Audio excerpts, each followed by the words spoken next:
makakapigil sa mga overseas Filipino workers sa buong mundo na makiisa sa panawagang No Remittance Week bilang protesta sa hindi makatarungang pagtrato ng pamahalaan kay dating Pangulong Rodrigo Duterte, isang lider na lubos pa ring minamahal ng milyong-milyong Pilipinos sa Pilipinas at maging sa ibayong dagat tulad dito sa Thailand. Para sa mga OFW, isang lehitimong hakbang ang No Remittance Week. Giit nila, pera naman nila ito at karapatan nilang ipahayag ang kanilang saloobin sa paraang sa tingin nila ay mas maririnig ng gobyerno. Right naman yun ng mga OFWs.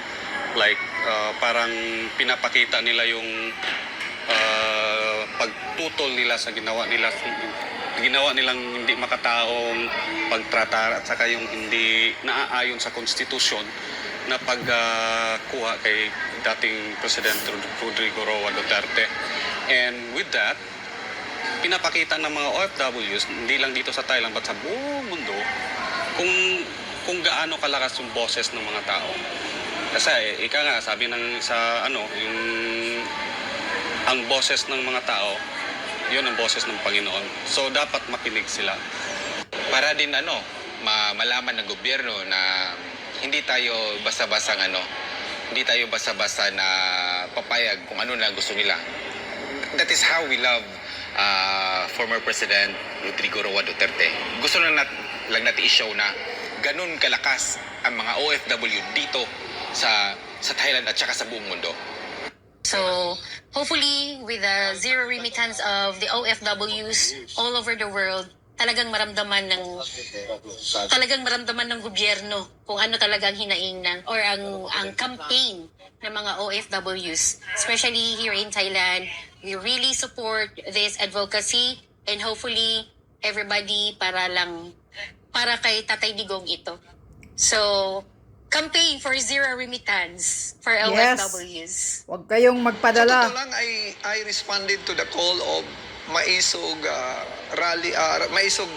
chapter, no? Crucial chapter na nanawagan sila. Ako yung unang nag-respond doon sa vlog ko para ipanawagan sa buong mga OFW sa buong mundo na tumugon sa panawagan yon dahil ito yung panahon na magbigay tayo ng mensahe sa ating kasalukuyang administrasyon ngayon na dapat ang ginawa nilang sa aking pag-aaral ng abogasya sa Pilipinas ay dapat nila itong tugunan ng maayos kasi hindi ito sumang-ayon sa batas. Maraming mga OFWs ang talagang nagagalit dito. I would say nagagalit, isa ako dun kasi hindi naman talaga ito dumaan sa isang illegal na proseso. Ako, pabor ako dyan. 120%. Pabor ako. Kasi kailangan magising ng pamahalaan ng Pilipinas. Correct, nagbingi-bingian si Bangag. Magising ko paano. Naibalik si PRRD. Hindi naman kami basta-basta. Tinuring kaming bagong bayani. Exactly, bayani daw. Pero hindi naman pinahalagahan kayo. Hindi namin maramdaman eh. Correct, hindi nyo nararamdaman ang... Sa ganitong paraan, baka sakali naman na makinig sila sa amin. Bring him home. I think ako, personally, I would be able to do that. Kasi it's a week, di ba? No remittance per week. Nga week, pwedeng extend sang taon o sang buwan. Lang It's a buwan. small thing that you can do for somebody who has done so much for the country. Yeah. Okay? It's a small sacrifice. It's... how can we say our thanks to President Rodrigo Duterte, no? We have to show sympathy. And in doing so, this Zero Remittance Week, I think it would say something. It would, give that statement to everyone. Talagang yung mga OFWs ay merong talagang pakialam at yung care para sa Tatay Digong. Para naman kay Miriam Kasumpong, isang OFW na nagtatrabaho sa Middle East bago lumipat sa Thailand, nakalulungkot na kinakailangan pa itong gawin ng mga OFW para lang maipaabot ang kanilang mensahe sa gobyerno. Naniniwala siya na magiging isang malaking eye-opener ang kanilang protesta.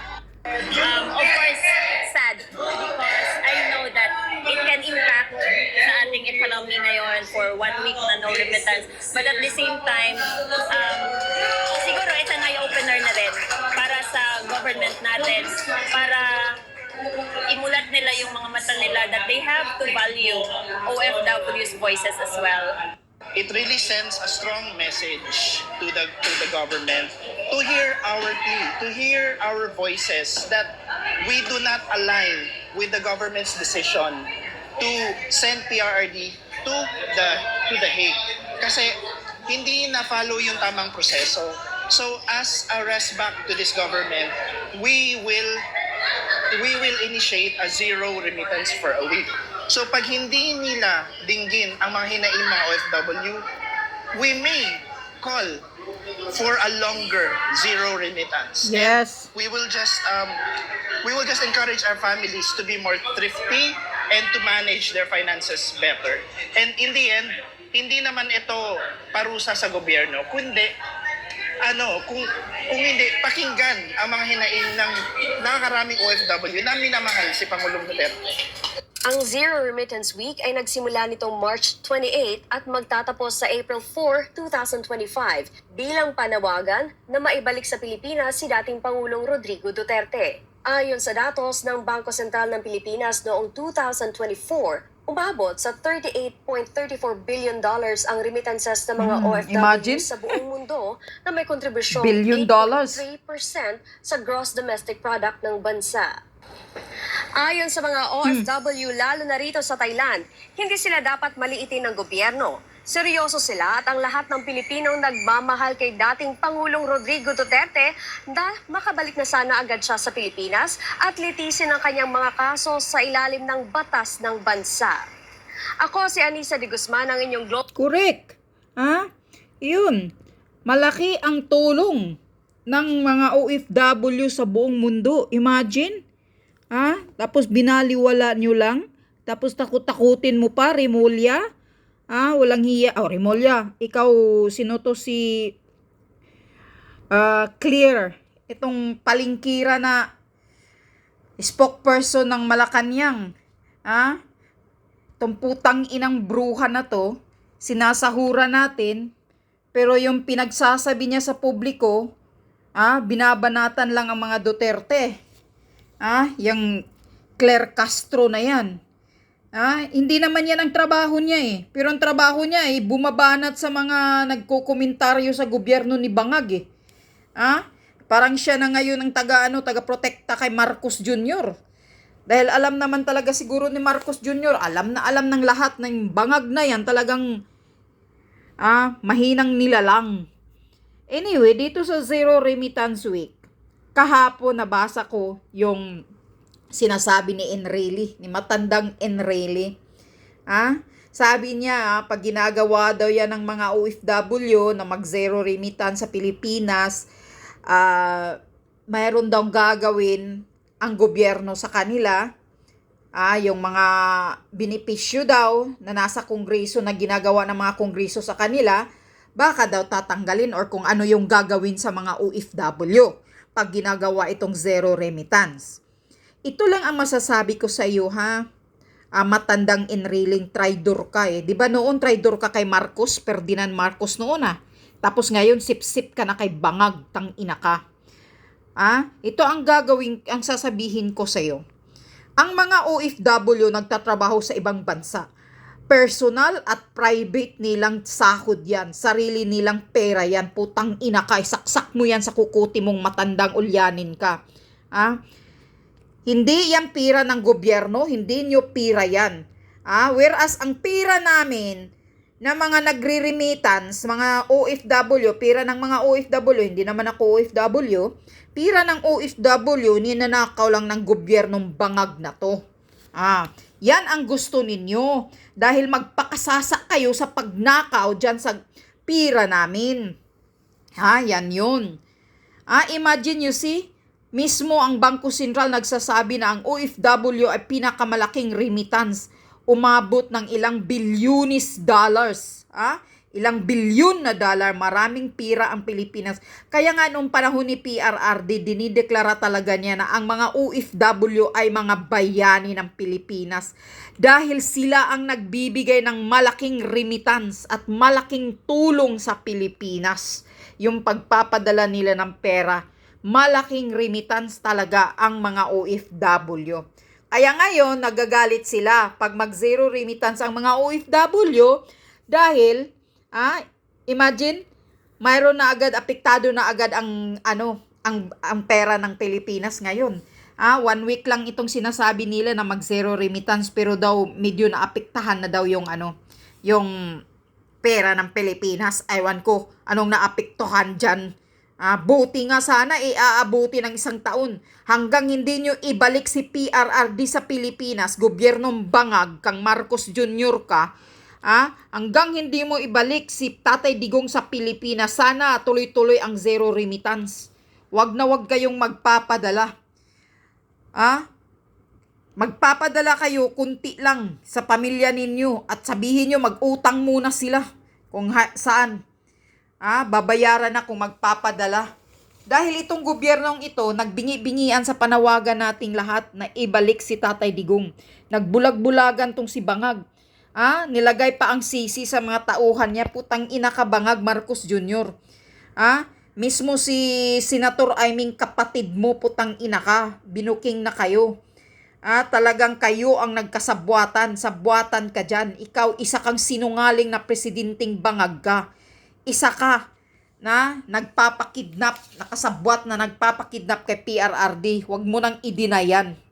Mga hayop kayo. Puro kayo hugas kamay ngayon. Puro na kayo nagdidinayan. Dinidiin mo pa yung mga kabiniti mo. Putang ina ka. Kasali ka doon. Mismo na si Junbic Remulla nagsasalita niyan. Tapos ngayon dinidinay na ni Junbic. Na 4 lang kayo. Si Gibo, si Remulla, ikaw, at si Anyo daw. 4 kayong nag-gang up na ipakidnap nyo.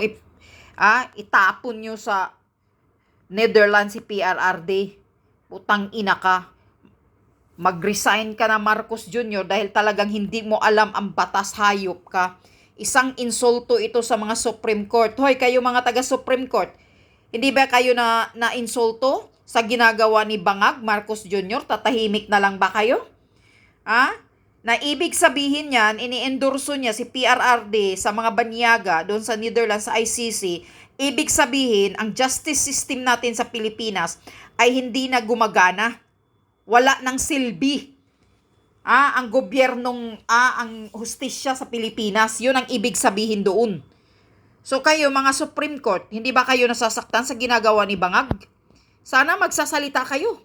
Kumikilos kayo. Ipapabalik nyo si PRRD sa Pilipinas. Dahil nag-trespassing si Bangag sa justices natin. Yan yun tinitrespassing niya kayo mga taga Supreme Court. Kaya kayong mga taga-gobyerno, lalo na ikaw, nang bunganga mo, para kang nasa palengke Claire Castro na spokesperson ni Bangag, wala kayong karapatan kung hindi magpadala ng pira ang mga OFW. Karapatan ng mga OFW yan dahil pira nila yan, pinagtatrabahuan nila yan. At ikaw in really, itigil mo yung bunganga mong matanda ka. Wala kayong karapatan sa Pilipinas kung ayaw magpadala ng mga OFW ng remittance sa Pilipinas. Pira nila yan. Whereas nga, yung mga pinapadala nila, ininanakaw lang ninyo ng mga gobyernong Bangag yan ang gusto ninyo para dagdag sa pagnanakaw ninyo, mga hayop kayo. Mga kawatan kayo. Yun nga ang transparent na gusto namin, na dinidima namin, nasaan yung mga resibo, kung nasaan napunta yung mga budget ng mga House of Representative. Hindi nga ninyo maibigay Hindi nga ninyo maipakita sa taong bayan kung saan napupunta ang pera namin pera ng mga taxpayer. Tapos ngayon kahit private naming sahod, private na pera ng mga OFW, pakialaman ninyo. Salitang-salita lang kayo ang mga OFW ay mga hero, pero wala namang nararamdaman ang mga OFW na ginagawa ninyo maayos. Panahon lang ni PRRD, nabigyan ng pansin at maayos ang mga OFW, lalo na yung mag-process ng mga document sa Manila. Si PRRD lang ang nagbibigay ng one-stop shop na opisina nila para hindi na sila, pagkatapos dito sa isang opisina na ginagawa nila, sasakay na naman sila, pupunta na naman sa isang opisina. Hindi ba ang hassle niyan? Pero pagdating ni PRRD, ginawa niya ang one-stop shop ng para sa mga OFW na nakahilira lang sa isang building ang lahat ng mga opisina kapag magproseso ang mga OFW para hindi na maggastos ng sakay, punta na naman sa ibang building, punta na naman kung saan-saan. Ha? Nakaisip ba kayo niyan noon? Ikaw in really? Ha? Nakaisip ka ba noon? Naka-advise ka ba kay Marcos? Kahit na yung si putang inang Marcos na nabulok na noon ng amo ni Bangag? I'm sure may mga OFW na noon eh. Ha? Hindi nyo ginagawa yan sa mga OFW. Mga traditional kayo na kung ano yung nakasanayan lang ninyo noon, yun ang ginagawa ninyo. Si Tatay Digong lang ang nagbago sa lahat ng mga may proseso tulad ng passport, ginawa niya ng 10 years. Walang nakaisip niyan. Gusto kasi nila 5 years para pag mag-renew kayo, marami silang perang makukulimbat. Yan ang iniisip ng gobyerno lagi, ang makukulimbat nila, ang maibulsa nila. Kaya ngayon gigil sila sa zero remittance dahil nakukuhaan na yung makukulimbat nila. Yung manakaw siguro nila, na minusan na. Kaya gigil sila sa inyo kung ano nang pinagsasabi na anong gagawin ng gobyerno sa inyo mga OFW. Putang ina kayo. Kami ang nagtatrabaho, pira namin yan, kami ang nagbabayad ng tax. Wala kayong pakialam kung hindi kami magpapadala ng pera. Yan ang tandaan nyo mga gobyernong hayop, mga kawatan, mga bangag kayo. Wala kayong pakialam, pira namin to, karapatan namin kung magpadala kami o hindi. Yan ang tandaan ninyo. Malaki ang remittance taon-taon ng mga OFW pero binaliwala lang ninyo sila. Yun ang tandaan yung hayop kayong gobyerno kayo.